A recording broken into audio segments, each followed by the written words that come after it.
started to feed again on what can only be described as a rotten breakfast. It is very smelly where we're sitting here. I think that is on account of the fact that the lions have relieved themselves at various places around where they're eating, and still they will fight over their food. It is amazing to me. On account of your driving through the people. Chandra, be quiet and make film.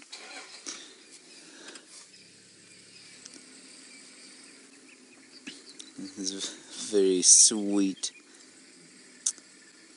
Isn't that amazing?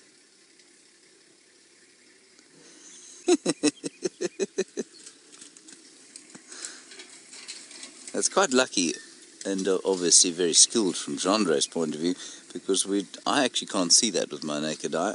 I'm watching on the monitor here.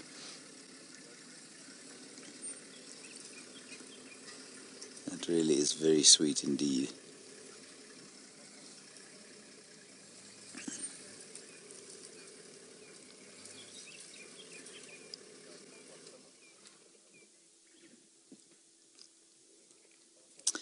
Hello James Richard, you're wondering if the lions here have the same sort of survival rate as they do in the Mara. James, I think yes, they probably do have roughly the same survival rate.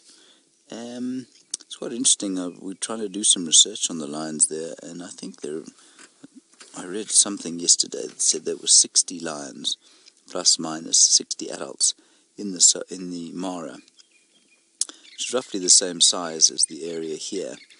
Now, I would have said that there are, yeah, it's probably about the same, you know. It might be slightly fewer lions there than there are here. Whether the survival rate of the cubs is different, I'm not really sure. You might find that it's slightly worse there because the number of hyenas is that much greater. There are definitely more hyenas, so the chances of there being difficult conflict between lions and hyenas that much higher. Now, what I'm going to try and do is just move slightly to give Chandra a better angle. There are also some cubs in there. Now, Roger, you want to know if there are any hyena nearby. Roger, hyenas are very scarce here at the moment. I'm really not sure why. There certainly used to be far more around. Maybe it's because the Nkuhumas have been spending so much more time here, and it's wonderful that they have. And we're certainly not going to begrudge their presence here, even at the expense of our hyenas for the next little while. But I haven't seen much in the way of hyena activity for some time. Chandra, will you let me know if you get a shot? I don't think it's going to be great.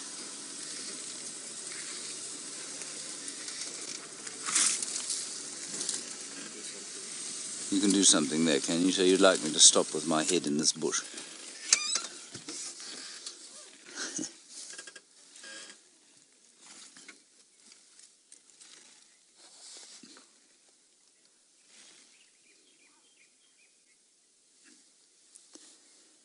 Emma, nice question from you. Do I think that the Birmingham boys will get mange from the Styx Pride and pass it on to the Nkuhumas? There are a few things about that question that are interesting. Firstly, we don't know that the Styx have got mange. I'm not sure what disease that is. I'm certainly not qualified to say. It might just be an eczema. It might be mange, but it might be something less serious. So I don't know. Secondly, whatever they do have, I wonder if they didn't get from the Birminghams. Remember that one Birmingham boy had that dreadful skin infection, went all the way down his belly at one stage. And so I'm not sure that they didn't actually pick it up from the Birmingham boys. And the fact that they have not been eating in the same way that these chaps have, I think has brought about a weakness. And you know that when you're weak, of course, and your body is compromised, you're not eating properly, the chances of getting sick are that much higher. And I'm just wondering if they haven't got slightly ill because of the fact that they haven't had anything like the meal and nutrition that the Nkuhumas have. And I wonder if that isn't what's going on there. So that would be my guess. It might be entirely wrong, and that's the joy of what we do here. Of course, you can postulate and guess, and you're proved right or wrong depending on how things pan out. Well, that's what I'd say. I think everyone's moving towards the kill here, which is rather exciting. Even the little teddy bear cubs. Now, Jamie and I were discussing yesterday the sexes of the cubs. She reckons, and I agree with her, that the three youngest, 2 males and 1 female, and the others, the other 3, so the oldest ones, 2 females, 1 male, and the middle 2, quite possibly 2 females. So that's the guess at the moment, but as we were saying yesterday, they don't sit still for any length of time, and so it's quite difficult to figure out exactly how or what sexes they are. Alright, let's head back across to Jamie and the Great Queen. She, of course, not Jamie, the Queen is having breakfast. I don't think Jamie's having breakfast, and I doubt she's sharing whatever she's eating with Karula. I think it's very unfair that Jamie describes me as a monster. But I suppose I am quite delectable, aren't I, Jean-Andre? I don't think she was referring to me, do you? No, possibly these lions. Now, they're all up at the kill. They're all shouting at each other and trying to find bits and pieces for themselves to eat. The cubs are fighting over the milk. The mothers have interestingly been fighting over the kill, despite the fact that they've been feeding on it now for 3 days. They still fight. If they get in each other's ways, these throaty growls explode forth from them, and it really is quite a bone-chilling sound. I must just tell you, the smell here is something else. It is truly vile.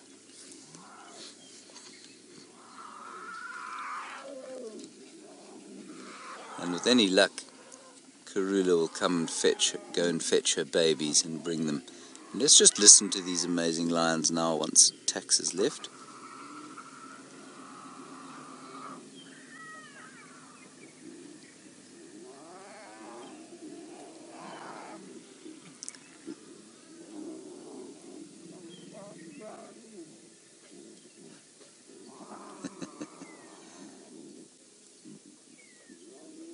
Ooh, they look like they're all coming this way now. They're with that lioness that you're looking at.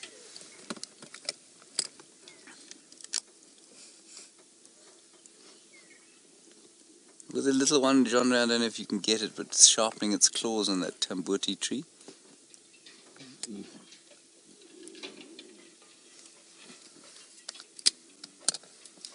Look, I think they're going to go back into the open. I hope they are.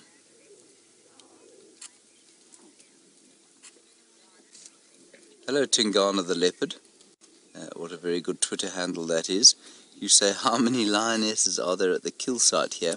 Tingana the leopard, there are 5 lionesses at the kill site.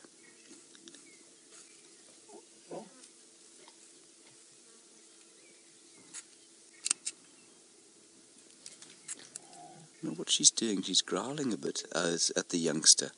She's growling at the youngster. There.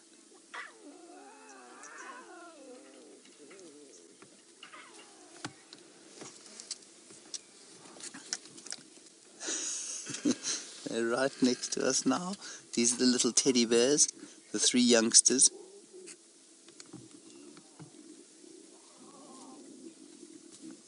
Alright, quickly let's go across to Karula. Apparently she's thinking about coming down the tree. Isn't this sweet, everybody? We've just had quite a nice interaction here.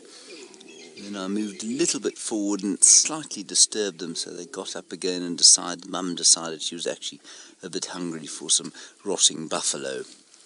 Jean-Ray, just to your left.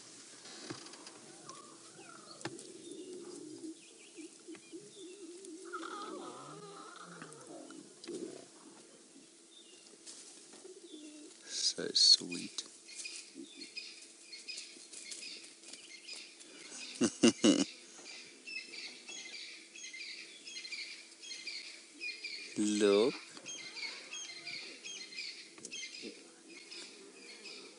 So I'm 99% sure that of the 3 little ones, very little, the teddy bear ones, we've got 2 males and 1 female.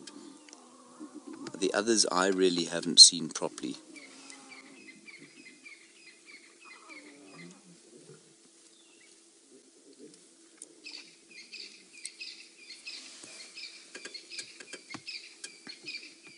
I'm going to roll back, Chandri. Would that help, or should you think it's not going to make any difference? There's quite a lot of bush here, everybody, as you can see.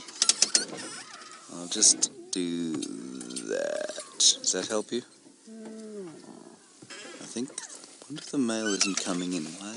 There is a male here, everybody, but he was so flat and under bushes that I didn't even bother to try and get a picture of him for you. But you see they keep looking behind there, and he might think about coming for something to eat. They will be absolutely aware of him, very careful. Even though he probably doesn't pose a harm to these, or a threat to these cubs, he will be very careful.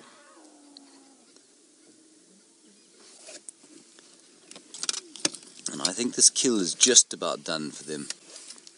It wouldn't surprise me if we didn't find them here this afternoon, if they had moved on.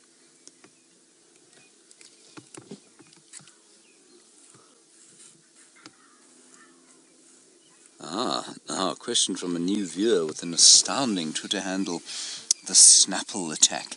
Snapple Attack, you want to know how long this kill has been here? As far as I understand it, they killed this buffalo 2 nights ago, so they're on to the 3rd day. And I can see 2 lionesses moving off.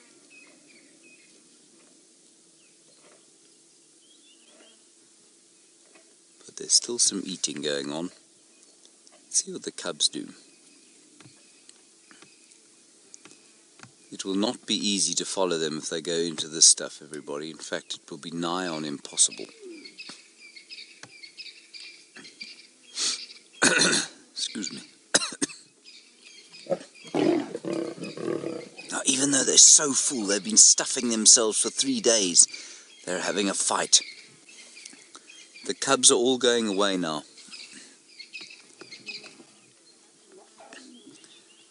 Hello, Tinky in Canada. You want to know how many teats a lion has? They've got 4, Tinky. 4 inguinal mammy, as they say. Batelier. How cool is that? That was very fast, Chandre. That'll be your only compliment of the week.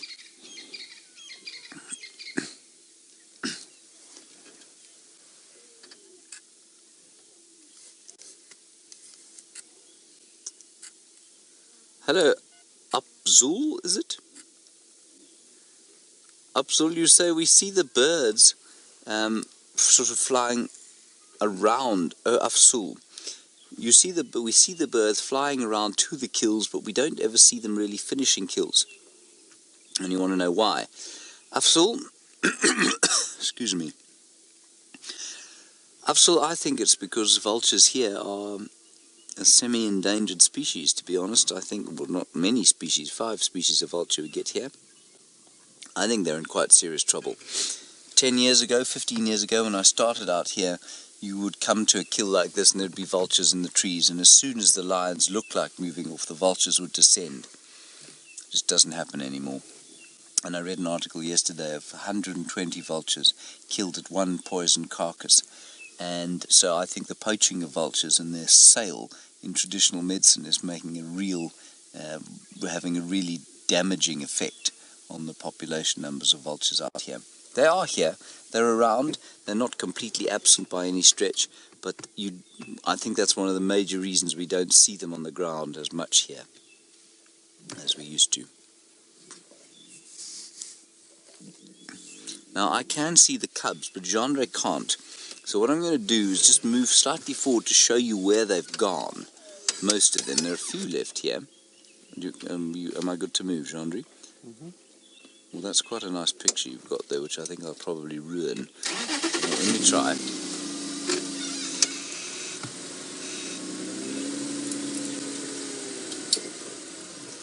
Can you see them there? They're the other side of the... No visual. And you go slightly further forward. You should have them now. Across the way. You just zoom in there. Yeah. Just to show you where they've gone. There we are. Well spotted. And I just don't think that we can get a better view of them than that, I'm afraid.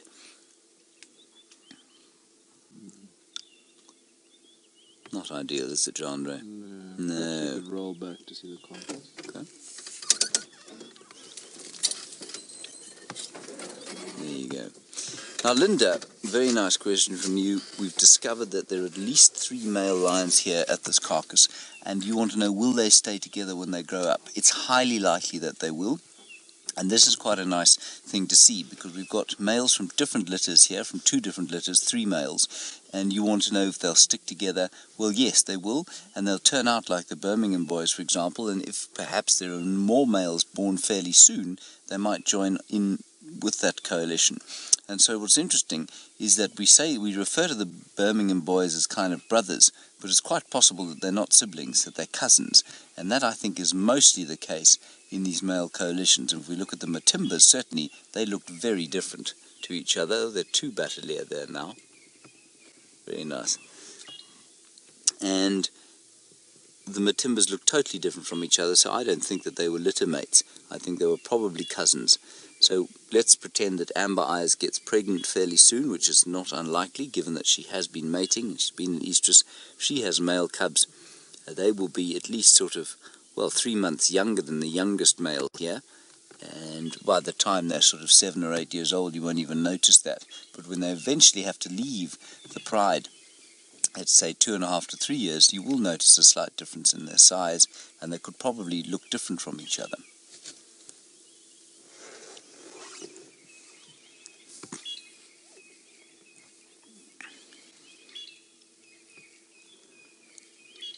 You can see what they want, the birds.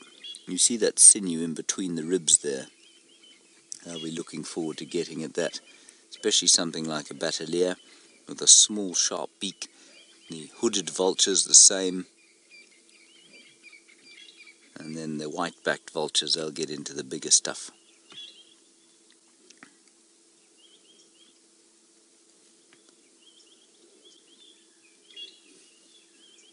Oh, it's amazing to watch. Friday morning genre.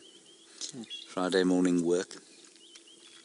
Tough life. It's a tough life. That's a lovely one of her eye through the gap there.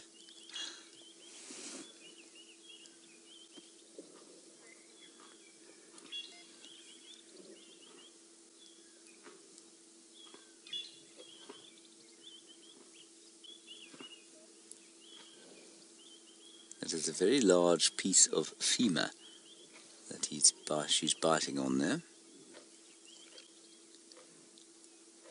The femur, of course, slightly truncated on a buffalo. It's not very long like it is with us.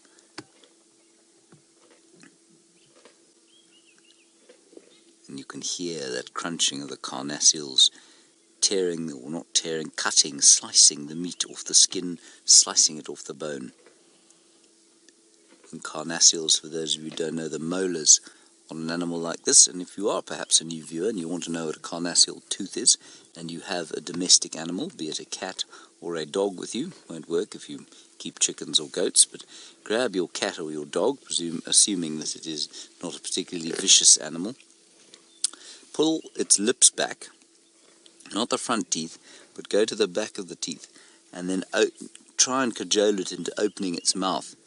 And then watch how then you can let it close its mouth again, and watch how the back teeth close over each other, but not in the same way that yours and mine do, on top of each other, but to the side.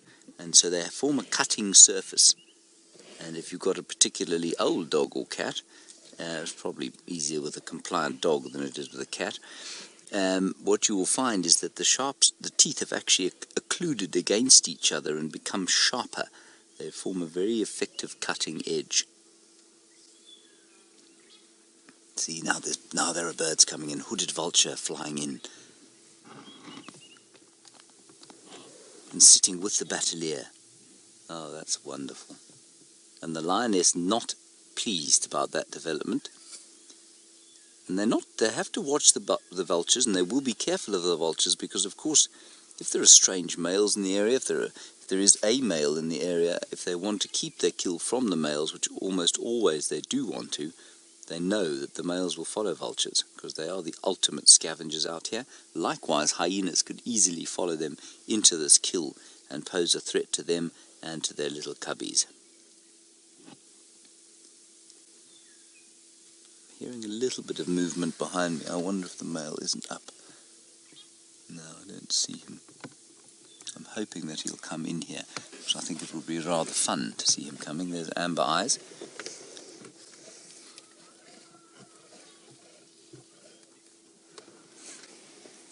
Look where she's going. I don't know if not to seek the male out. We think she's an estrus.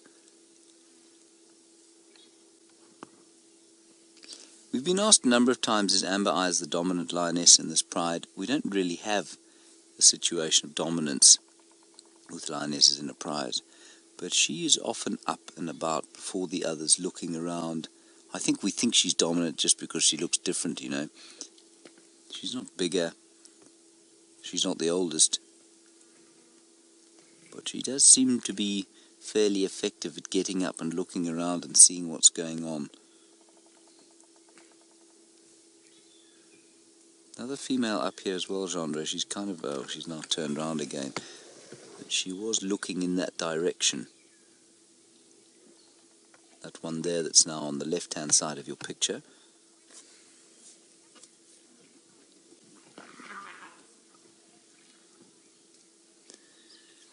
Hello, Natasha in Ontario. You're wondering what the oldest carcass is that a lion can eat. Natasha, I suspect that a lion would happily eat a fossil if it could, and they really don't give a flying what's it. How rotten and disgusting a piece of meat is, they will eat it. So if a fossil were to retain some sort of smell, well, I think they'd eat that too. I'm obviously being completely facetious because a fossil wouldn't smell. But they will eat anything, Natasha. If they can, obviously they will eat sort of meat like this rather than bone. And so if there is an animal with some flesh left on it, no, it cannot be too old for them to eat. There we go, that's that rib sinew going now. The hooded vulture will be looking down with a great jealousy.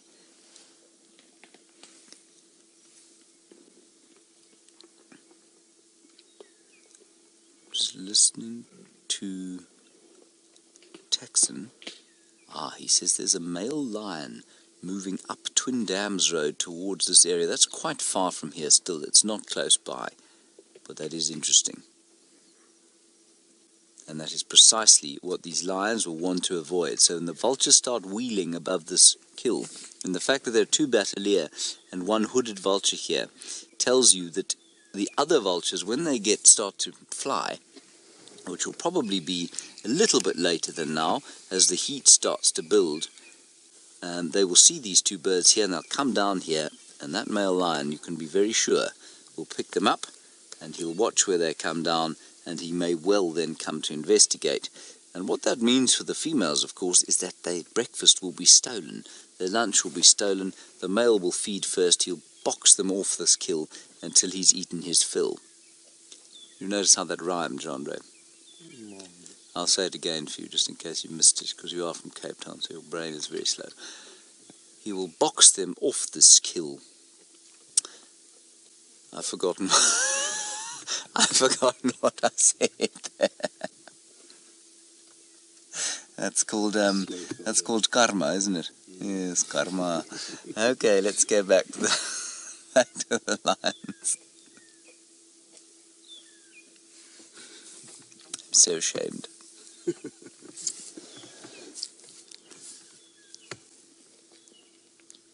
I've got it now. He will box them off this kill until he eats his fill. It's like...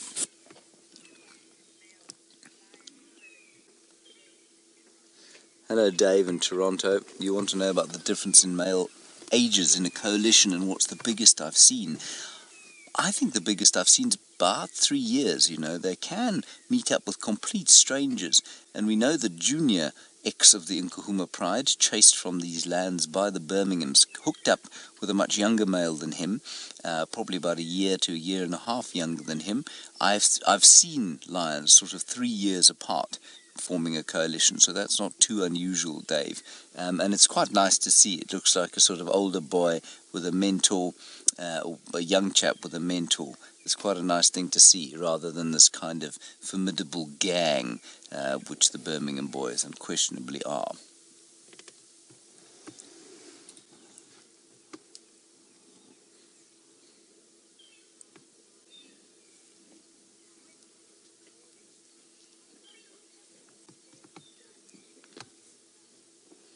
And Laura, you're wondering how long these little male cubs will enjoy the comfort and joys of home before eventually their dads say, "That's enough, chap. Off you go and find your way in the world." The answer is about 2.5 to 3 years normally is when they'll get tossed out, because round about then they become sexually mature, and then they start to mate with the other pride members, and the males will not tolerate that, and they'll toss them out fairly swiftly thereafter. And so, yeah, 2.5 to 3 years. Junior lasted a bit longer, I think, because of the upheavals here between the Matimbas and the Birmingham boys. The Matimbas, for those of you who don't know, they were the coalition of two that held territory in this area before the Birmingham boys came in to usurp them.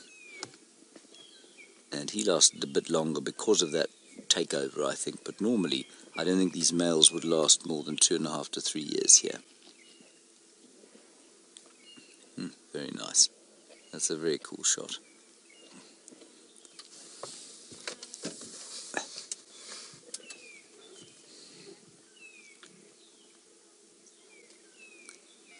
All right, I believe that Jamie Patterson is having a little bit of a rough time with Karula.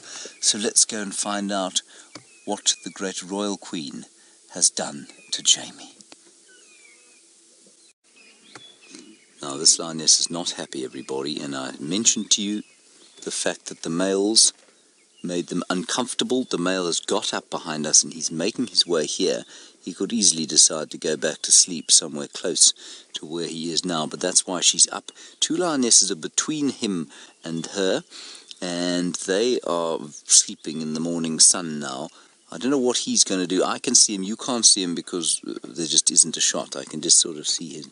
He's stopped, and he seems to be smelling something. Well, there's lots to smell around here, isn't there, Gendre? So Gendre can now see him coming. The Birmingham boy.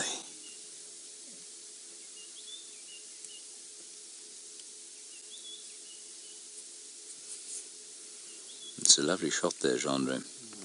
Beautifully framed by the car.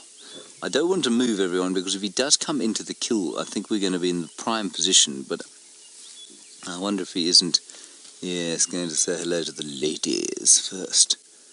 No, he's not even going to do that. He's going down into the sort of erosion gully there. He's a big fellow, that.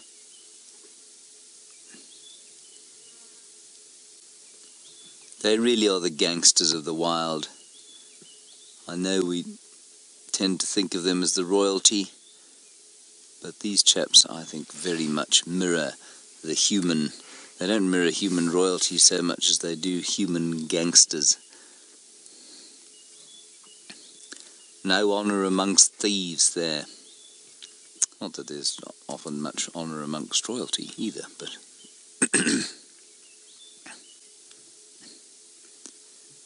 Yeah, he's smelling. What he's doing is he's testing the patches of urine around here. And that sounds fairly disgusting. But that's what he's doing. Hello, Lisa. You want to know, once these males are forced out of this area, what name do I think the new coalition of males will have? Lisa? I don't know. I don't think we know.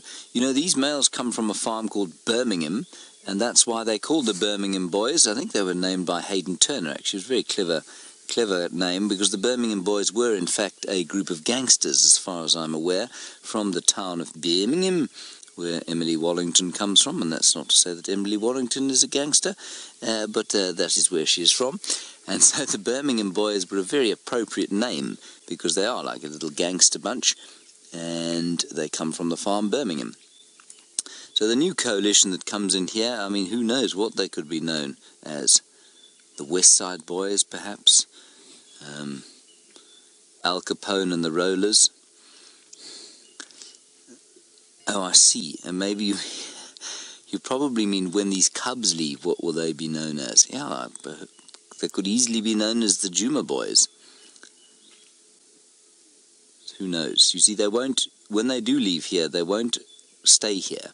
And so wherever they pitch up, wherever they eventually come to dominate, let's hope that that does happen, then you will find that wherever that place is, they'll get a name from there.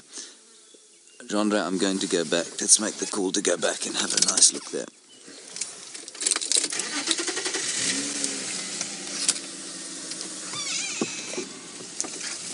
Dark tranquility. You want to know if male lions ever take over the pride into which they were born and end up mating with their mothers and sisters. It does happen from time to time. It's unusual, but if, for example, the Birmingham boys were very old, which they are not, if they were very old, then it is quite possible that what would happen is that a litter of young males could become the dominant males in the area, and then they would mate with their sisters. And it is slightly Games of Thrones-ish, or Game of Thrones-ish, if you like, the Lannisters. But it does happen, but there's no harm to it. There's no harm to it at all. 6 generations, apparently, the cats can cope with. Ooh. Now, what he's doing, the male there, is phlegm grimacing, of course, which many of you have heard of. Is this all right, Genre? We're just making such a horrible noise that I thought we should stop. And he's testing the urine to see if any of these females are ready to mate. Now, look on his right shoulder there.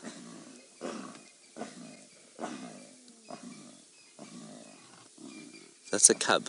That's a cub shouting, everyone, at the kill. He's not very happy, is he, Genre? Indeed, he could be considered cross.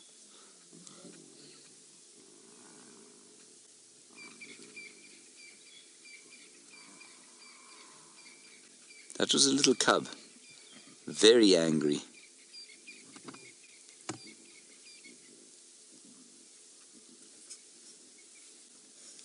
And there's a little breeze. Sorry, I was rudely interrupted there, of course, by the sound of a crested francolin.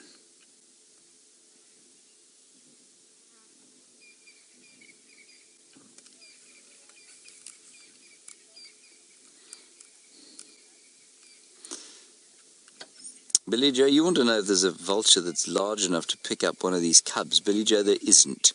The lappet-faced vulture is an enormous vulture, but the white-backed is not too small, both of which have been recorded killing their own prey. If they found a vulture on its, at least a cub on its own, they might think about killing it and then eating it, but they wouldn't be able to pick it up, because lappet-faced and white-backed and all the vultures don't have grasping talons. They don't have anything like the musculature that a leopard, or not a leopard, that an eagle has in its tarsals, and so they're unable to grab in the same way that an eagle can. That's quite nice there.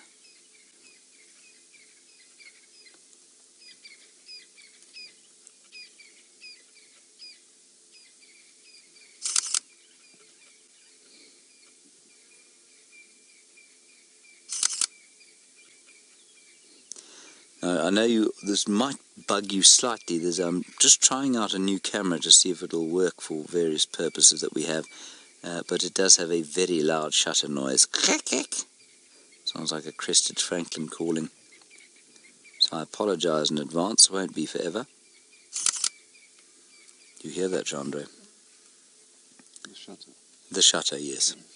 I think if you try the viewfinder... Oh, you think so? Ah, what a nice question from somebody called Dark Lord Chinchin. Dark Lord Chinchin, you sound quite like a terrifying human being. You say,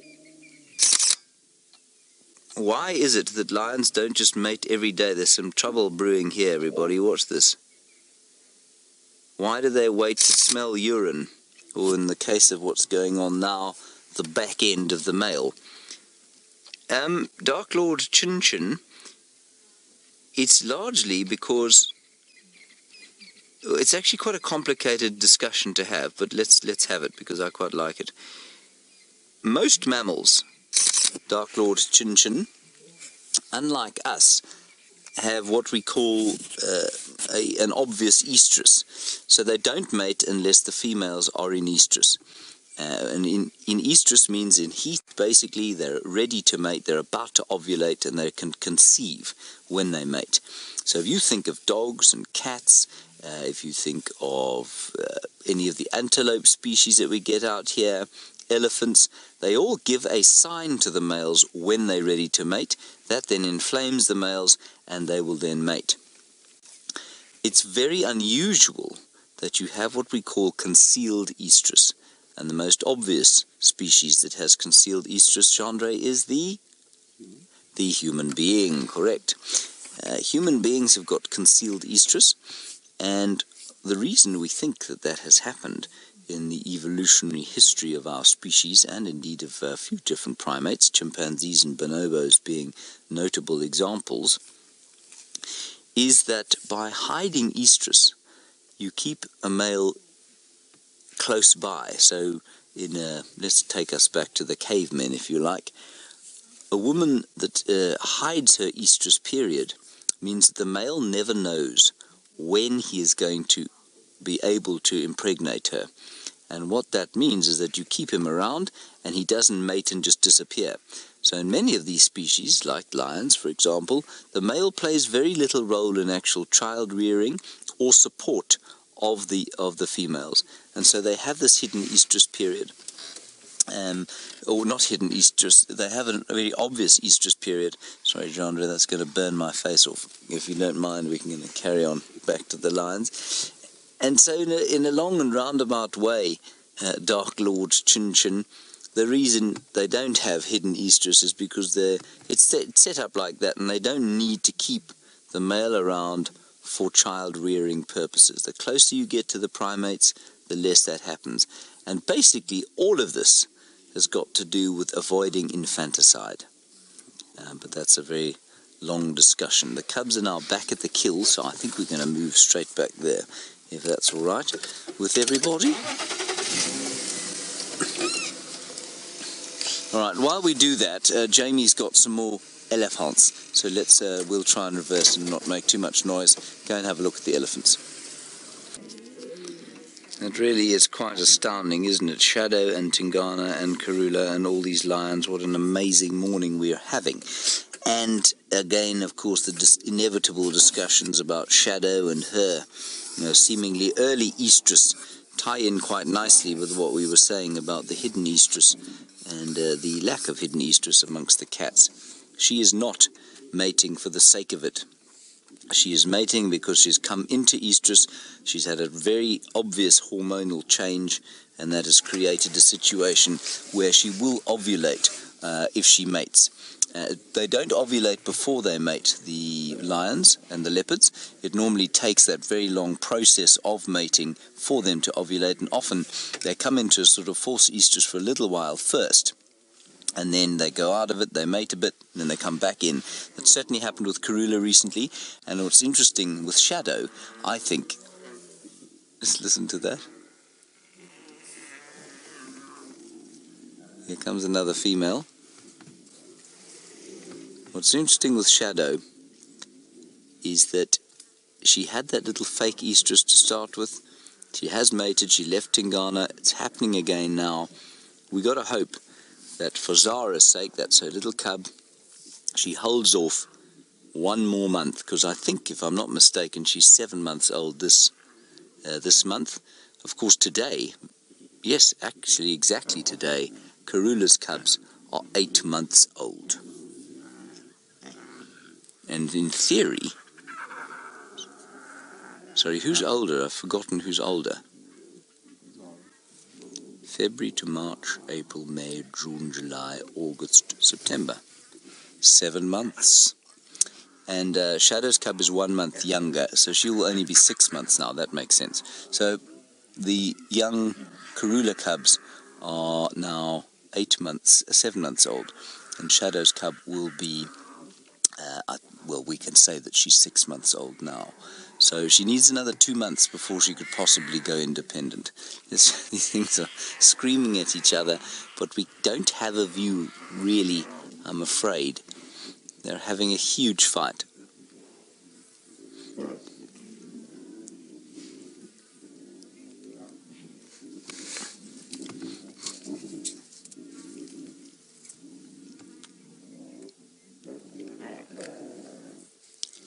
Hello, E.B. Murphy. I'm assuming you're meaning within a coalition. You say, is there any rhyme or reason as to who moves between which territory and who, who stays with which pride? No, there isn't, I don't think. I think you'll find there's quite a lot of variation between who does what and when and how. You might find as they get more established, there's a slightly more stratified role, if you like. Certainly happened with the Matimbas. They were a coalition of 4, and eventually they split, and the 2 came down. Ooh, that's vicious.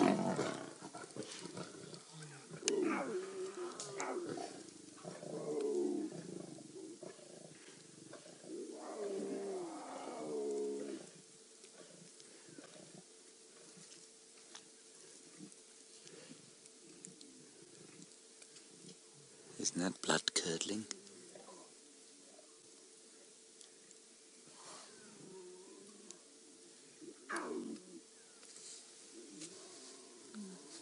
See, the cubs retreated when that happened.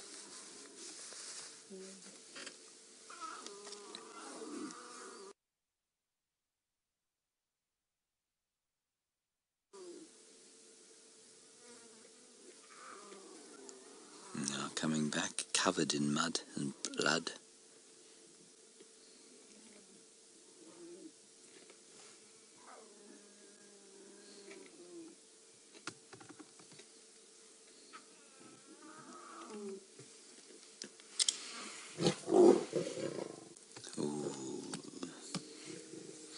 Now, I wonder if the cubs fighting hasn't precipitated that.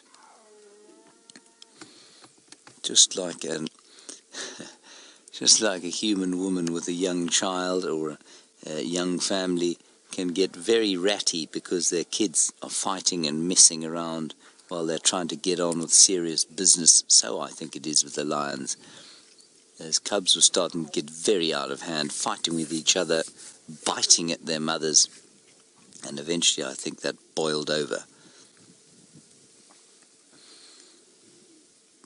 And as far as I'm aware, what we have behind us is the male and Amber Eyes.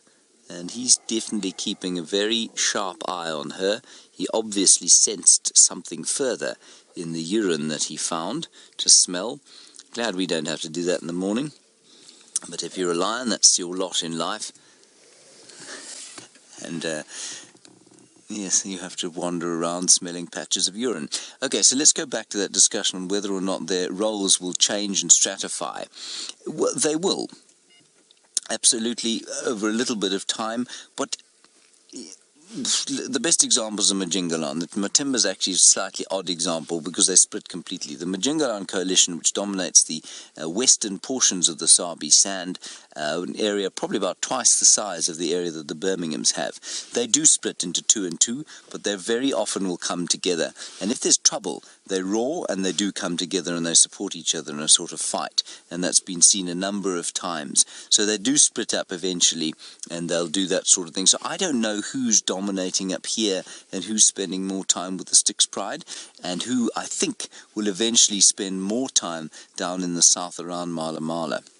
I think, 2 prides for the 2 in the coalition is probably about right, and I think you'll find that eventually the Birminghams will dominate 3 or 4 prides if they manage to maintain the territory, because they're still not at their full size yet, They've still got about a year and a half before they reach their full, sort of filled out size.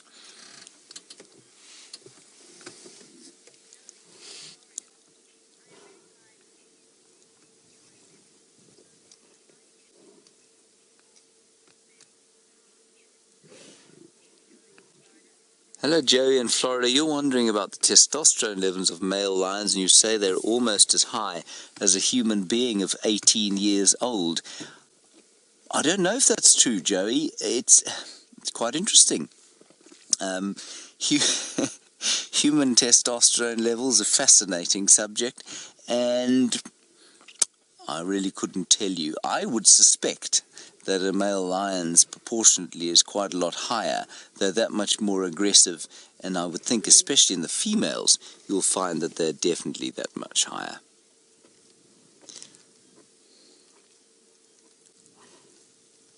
Now what we're going to think about here is I think Jamie's going to try and see Tingana and Shadow. If she is going to do that, I'm just going to ask Kirsty to confirm.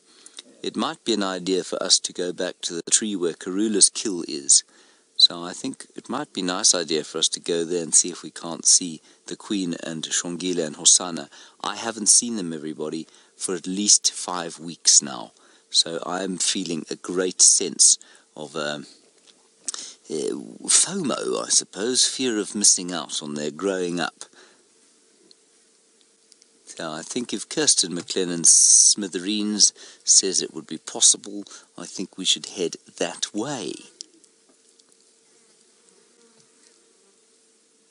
Radio silence. Okay. I don't want to disturb Jamie though as well. If Jamie is going to go back to Karula because the mating leopards are being difficult, then we'll let her do that. So we've had rather the pick of things today.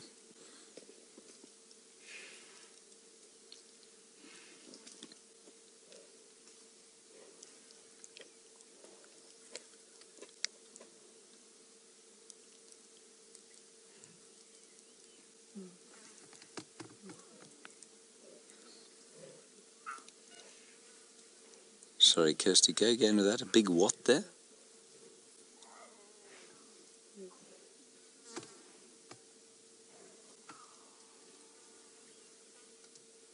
Okay, I don't know what's going on, but I think Jamie is going to go back to Karula, so we'll stay here with these lions and see what pans out here.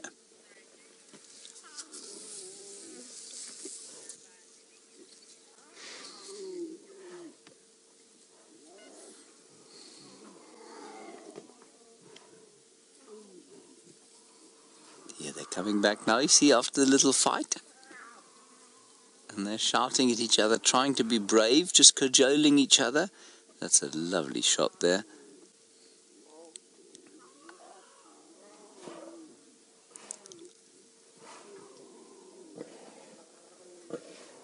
And now, again, they'll start to irritate the adults, and then the adults may well have another box at each other.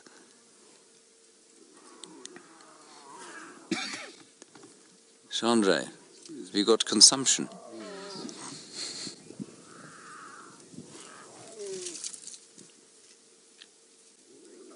Mike, a nice question from you. Obviously, the flies go onto the meat there, they lay their eggs, and the maggots hatch.